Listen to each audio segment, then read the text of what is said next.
एक मां ने अपने 7 बच्चों को जन्म लेते ही पानी में बहा दिया, लेकिन 8वें बच्चे को नहीं बहाया। और वही 8वां बच्चा आगे जाकर बना महाभारत का सबसे शक्तिशाली और महान योद्धा। आखिर 7 बच्चे को पानी में बहा देना क्या कोई मजबूरी थी, या फिर कोई सजा, या फिर कोई श्राप? जब समुद्र मंथन से कामधेनु गाय निकली, तो देवता ने उस गाय को आर्षि वरिष्ठ को सौंप दिया। वह गाय सब कुछ इच्छा अनुसार फल प्रदान करती थी। एक दिन प्रकृति के देवता 8 वसुओं वशिष्ठ राशि के आश्रम में पहुंचे। वहां उन्होंने कामधेनु गाय को देखा। तब उसमें सबसे बड़े प्रभास वसु की पत्नी को उस गाय के ऊपर मोहित हो गए। तब वसु प्रभास ने अपनी पत्नी की इच्छा पूरी करने के लिए सभी वसुओं ने मिलकर वह गाय चुरा ली। जब आर्षि वशिष्ठ को यह पता चला तो वे क्रोधित हो गए और श्राप दे दिया, हे वसुओं, तुम देव होकर भी लालच और लोभ के वश में आ गए, इसीलिए मैं तुम्हें श्राप देता हूं कि तुम्हें मनुष्य जन्म लेना होगा। सभी वसु घबराकर क्षमा मांगने लगे और सबने प्रभास का नाम दिया।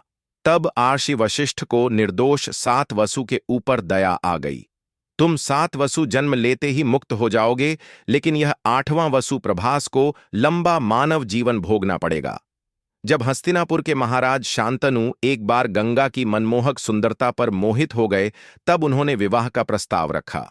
गंगा ने प्रस्ताव स्वीकार किया, लेकिन एक शर्त रखी कि मुझे कोई भी कार्य करने से रोकना नहीं। यदि तुमने ऐसा किया तो मैं आपको सदा के लिए छोड़कर चली जाऊंगी।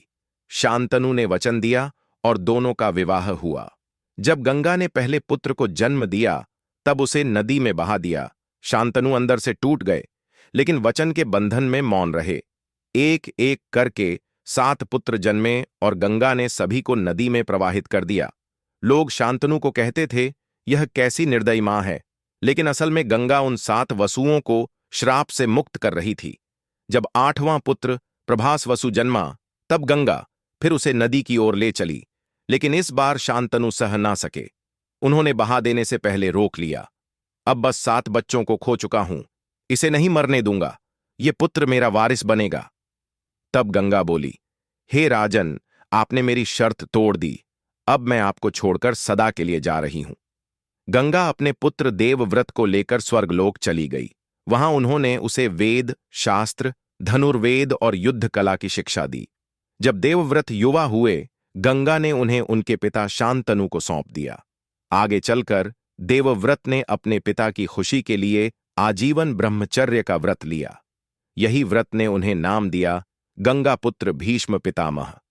तो दोस्तों, अब मुझे यह बताओ कि महाभारत का सबसे बड़ा योद्धा कौन था?